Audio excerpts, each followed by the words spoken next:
స్థాయి సమావేశం ఉంటుంది.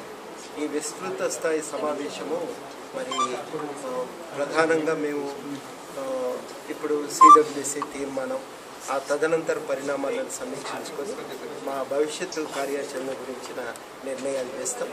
ఇవాళ మరి తెలంగాణ వ్యాపితంగా పెద్ద ఎత్తున జయశంకర్ సార్ జయంతి ఉత్సవాలను జరిపినందుకు తెలంగాణ ప్రజలందరినీ కూడా ఈ సందర్భంగా మేము అభినందిస్తాం. ఖచ్చితంగా మనం అందరం కూడా అనేక రకాలుగా కుట్రలతో వచ్చినటువంటి తీర్మానాన్ని తెలంగాణ ప్రజలు సాధించుకున్నటువంటి హక్కులను నీరుగార్చే ప్రయత్నం జరుగుతున్నది. తెలంగాణ ఏర్పాటును ఆపటం అయితే ఎవరి తరము కాదు, కానీ కుట్రలను తిప్పికొట్టి మన హక్కులన్నింటినీ కాపాడుకోవాల్సినటువంటి సమయం ఇది. ఈ సందర్భాన్ని పురస్కరించుకొని మరి తెలంగాణ విస్తృత స్థాయి జేఏసీ సమావేశం జరుగుతుంది.